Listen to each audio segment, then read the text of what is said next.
জীবনটা সুন্দর হয় তখনই যখন আমরা ছোট ছোট জিনিসের মধ্যে খুশি খুঁজে নিতে পারি। সুখ আসলে বড় কিছু পাওয়ার মধ্যে নয়, বরং প্রতিদিনের ছোট ছোট মুহূর্তগুলোকে লালন পালন করার মধ্যেই লুকিয়ে থাকে।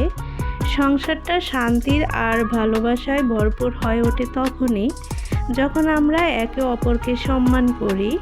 ছোট ছোট স্বপ্নগুলো একদিন বড় স্বপ্ন পূরণের পথে নিয়ে যায়। তাই আসুন আমরা সহজ জিনিসে সুখ খুঁজে নেই আর প্রতিটি মুহূর্তকে উপভোগ করি। আসসালামু আলাইকুম my YouTube family, welcome to my new blog. নতুন আরেকটি ভিডিও নিয়ে চলে আসলাম আপনাদের মাঝে। আশা করছি আপনারা যেখান থেকে আমার ভিডিওটি দেখছেন সবাই অনেক ভালো আছেন এবং সুস্থ আছেন। গত কয়েকদিন ধরে আমি একটু অসুস্থ হয়েছি, মানে আমার পুরাটা সংসার মনে হয় অসুস্থ হয়ে গেছে। গত 2 দিন ঠিকঠাক মতো বারান্দাও আসতে পারিনি। তো আজকে সকাল থেকেই ভিডিওটা শুরু করেছি আর বারান্দার গাছগুলো একটু দেখে নিচ্ছি কোন গাছে কি অবস্থা, কোনটাতে পানি দিতে হবে। তো আমি সব কিছু একটু দেখে নিচ্ছি। আর মাশাআল্লাহ আমার নাগামরিচ গাছে কিন্তু চতুর্থবারের মতো আবারও মরিচ ধরেছে। আর দেশি মরিচ গাছেও মরিচ ধরেছে, কোনোটাতে একটু বড় হয়েছে আবার কোনোটাতে ফুল থেকে মাত্র মরিচ বের হয়েছে। তা আলহামদুলিল্লাহ যতটা কষ্ট করেছি অতটা ফল পাচ্ছি। আর এখানে হচ্ছে পুঁইশাক গাছটাও অনেক সুন্দর হয়ে বেড়ে উঠেছে। তো আপনারা যারা এই মুহূর্তে আমার ভিডিওটি দেখা শুরু করেছেন, যদি ভিডিওটি ভালো লাগে তাহলে প্লিজ একটা লাইক দিয়ে ভিডিওটি দেখা কন্টিনিউ করবেন। অসুস্থতার কারণে গত কয়েকদিন ঠিকঠাক মতো ভিডিও দিতে পারিনি, মানে ভিডিও দিয়েছি মন মতো ভিডিও দিতে পারিনি। তো আজকে একটা ভিডিও নিয়ে আসলাম, আশা করছি আপনাদের ভিডিওটি ভালো লাগবে। আর এখানে মানি প্ল্যান্টের পাতাগুলো কেন জানি মরে যাচ্ছে, বুঝতে পারলাম না। মানে আমার অসুস্থতার সাথে সাথে মনে হয় যে আমার সংসারের প্রত্যেকটা জিনিস অসুস্থ হয়ে গেছে। কোনোটাতে ধুলাবালি পড়ে আছে, এদিক দিয়ে গাছের পাতা কোনোটা পচে গেছে, কোনোটা হলুদ হয়ে গেছে। আবার আপনাদের সাথে শেয়ার করব, ঘরের ভিতরেও একটা গাছ মরে গেছে। তো আমার মনটা খুব খারাপ হয়ে গেছে। এত যত্ন করি, এত সময় দেই, মাত্র 2-3 দিন ঠিকঠাক মতো সময় দিতে পারিনি, তার মধ্যেই কিন্তু গাছগুলো মরে যাচ্ছে, কোনোটা পচে যাচ্ছে। তো এখানে স্নেক প্ল্যান্ট গাছের কিছু কিছু পাতা একদম পচে গেছে, তো আমি এগুলো একদম পরিষ্কার করে দিয়েছি। আর গাছের গোড়ার মাটিগুলো কেমন যেন আলগা আলগা হয়ে আছে, তো আমি একদম চেপে চেপে একটু গাছের সাথে মিশিয়ে দিচ্ছি। এই গাছটা অনেক সুন্দর ছিল, হঠাৎ করে কি হলো এটা বুঝতে পারলাম না। আর এদিক দিয়ে দেখেন আমার ফ্রিজের উপরে একটা পাতাবাহার গাছের ডাল আমি পানিতে অনেক মাস হয়েছে এভাবে রেখে দিয়েছি, অনেক সুন্দরও ছিল। হঠাৎ করে আজকে 2-3 দিন কেন জানি গাছটা একদম পচে গেছে। শিকড়গুলো ভালো আছে কিন্তু পাতাগুলো শুকিয়ে গেছে, কেন এমন হলো তা আমি বুঝতে পারলাম না। তো ফ্রিজের উপরে এখানে একটা মানি প্ল্যান্ট গাছও ছিল, তো এটা একটু চেক করে নিলাম পানি আছে কি না। বেসিংয়ের কাছে যে মানি প্ল্যান্ট গাছ ছিল এটাও আমি একটু চেক করে নিচ্ছি, মানে রুমের ভিতরে যত গাছ আছে সবগুলো একটু চেক করে দেখে নিলাম সবগুলো ঠিকঠাক আছে কি না বা কোনোটাতে পানি দেওয়া লাগবে কি না। এখানে অ্যাকোয়ারিয়ামের মাছগুলোকেও আমি খাবার দিয়ে দিয়েছি। এখন রান্নাঘরে চলে আসছি, রাতের বেলা বাজার করে নিয়ে আসছে, তো যেভাবে আনছে ওইভাবে রয়ে গেছে। আমি আর রাতে কিছু ধরিনি, যেহেতু শরীরটা অসুস্থ, এজন্য আর রাতের বেলা করে কোনো কাজ করিনি। এখন বাজারগুলো গুছিয়ে নিচ্ছি।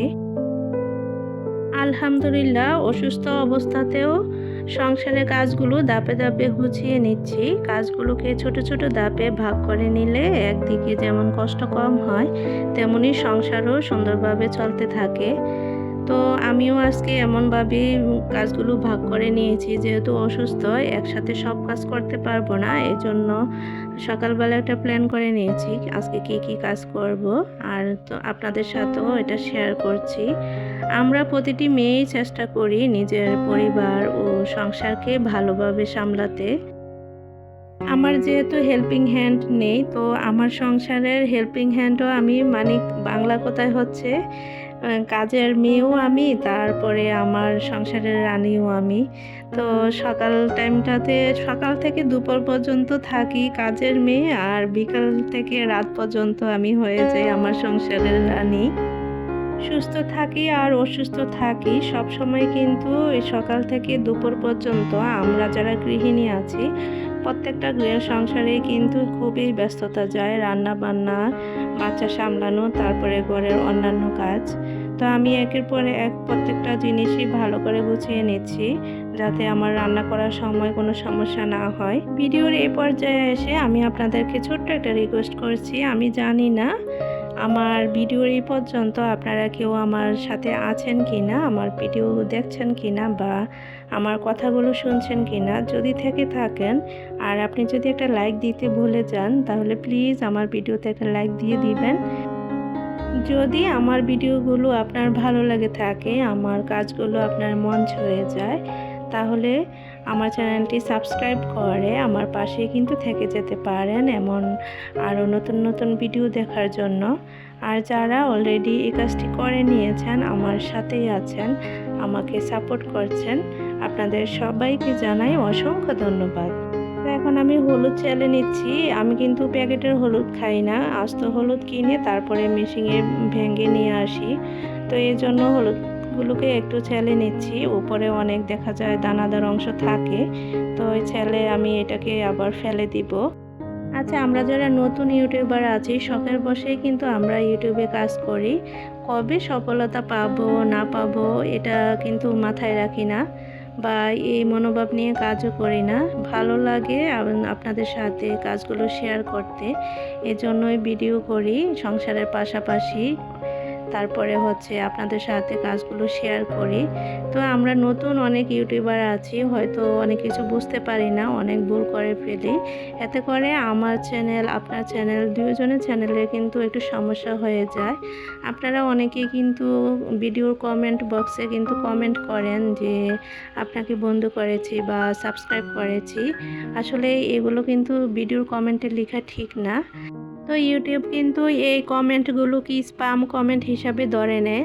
তো আপনাদেরকে রিকোয়েস্ট করব, আপনারা ভিডিওর কমেন্টে এইসব কিছু লিখবেন না। যদি লিখতে হয় তাহলে কমিউনিটিতে লিখবেন, অথবা দেখবেন পোস্ট লেখা আছে, ওইখানে কিন্তু আপনারা লিখতে পারেন যে সাবস্ক্রাইব করেছেন, বন্ধু করেছেন।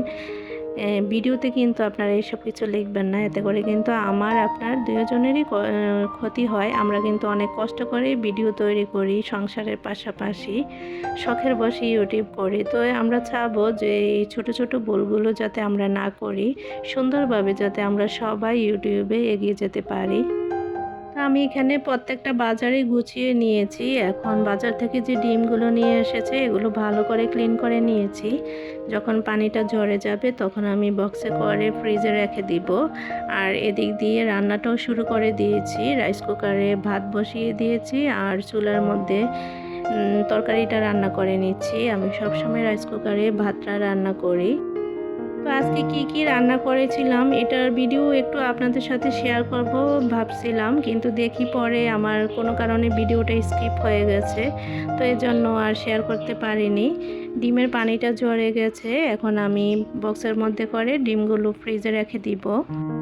আচ্ছা, আপনারা যারা এই লাইফস্টাইল ব্লগগুলো দেখতে পছন্দ করেন, আমার ভিডিওগুলো দেখেন এবং সুন্দর সুন্দর কমেন্ট করেন, তো এখন থেকে আমার একটা চিন্তা ভাবনা আছে যে আপনাদের কমেন্টগুলো আমি ভিডিওর মাধ্যমে শেয়ার করব, মানে কমেন্টগুলো পড়ব।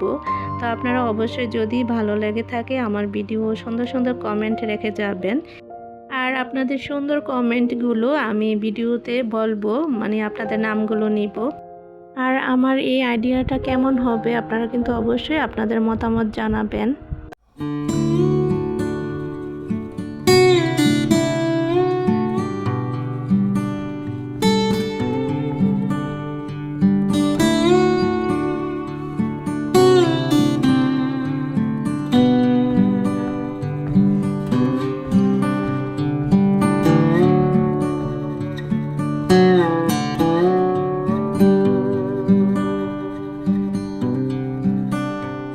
দুপুরের কাজকর্ম সব শেষ হয়ে গেছে, এখন বিকেলবেলা। তো এখানে টুনটুর কিছু মাটির হাঁড়ি পাতিল ছিল, এগুলো দেখতে কেমন জানি লাগছে, কালারগুলো আমার ভালো লাগছে না। তো এই জন্য ভাবলাম যে এগুলো একটু রং করে দেই। তো টুনটু আবার অনেক খুশি যে তার মাটির পাতিলে আমি রং করে দিচ্ছি, এজন্য সে আমার কাছে বসে আছে।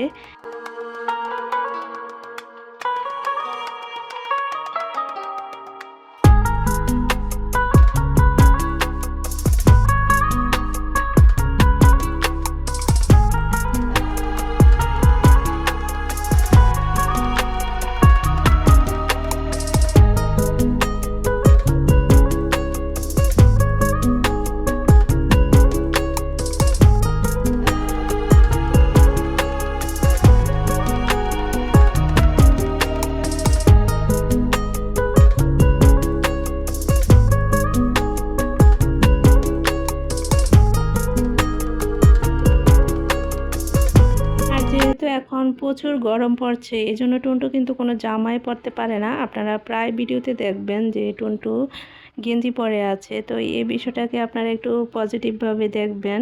গরমের জন্য মেয়েটা মানে কোনো জামা টামা পরতে পারে না, এই জন্য ক্যামেরার সামনে আমি তাকে একদম সাজিয়ে গুছিয়ে যে নিয়ে আসবো ওইটা করি না, মানে তাকে একটু কমফোর্টেবল রাখারই চেষ্টা করি। তো এটা আমি আসলে জানি না এটা ইউটিউব কিভাবে নেবে, বা গেঞ্জি পরলে কি ইউটিউবে গাইডলাইনে কোনো সমস্যা হয় কি না। আপনারা যদি কেউ জেনে থাকেন তাহলে অবশ্যই আমাকে জানাবেন। মানে আমি জানি যে ইউটিউবের নিয়মে আছে ছোট বাচ্চাদেরকে খালি গায়ে ভিডিও করতে আনা যাবে না। তো এই জন্য যদি গেঞ্জি পরে আসে সেটাতে কোনো সমস্যা হবে কি না এই জন্য জিজ্ঞেস করলাম। আপনারা যদি কেউ জানেন তাহলে জানাবেন। তো আপনাদের সাথে কথা বলতে বলতে এদিক দিয়ে টুনটুর মাটির হাঁড়ি পাতিলগুলো আমার রং করা হয়ে গেছে। এখন এটাকে আমি একদম শুকিয়ে নিব, তারপর ওকে খেলতে দিব। আমার ছোট্ট মেয়ের ছোট্ট সংসারটা সাজিয়ে দিলাম। তো আজকের ভিডিওটি কেমন লেগেছে আপনাদের? যদি ভালো লাগে থাকে সুন্দর একটা কমেন্ট রেখে যাবেন। আমি এখান থেকে বিদায় নিচ্ছি। আল্লাহ হাফেজ।